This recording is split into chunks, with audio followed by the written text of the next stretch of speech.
ಜನ ಬಂದಿರೋದೇ ಇವತ್ತು ಈ ರಾಜ್ಯಪಾಲ ನೋಡೋದಕ್ಕೆ.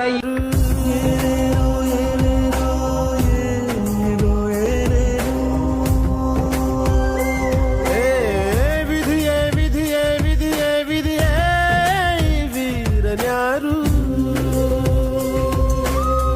ಒಂದೂರಿನಲ್ಲಿ ಒಬ್ಬ ಪರಾಕ್ರಮಿ ರಾಜ ಇದ್ದ. ರತಿಯಂಥ ರಾಣಿಯೊಡನೆ ರಾಜ್ಯಭಾರ ಮಾಡುತ್ತಿದ್ದ. ತಾನು ತನ್ನ ಪ್ರಾಣನೇ ಪಣವಾಗಿರಿಸಿ ಕಾಪಾಡೋ ಶಾಂತಿ ದೂತನ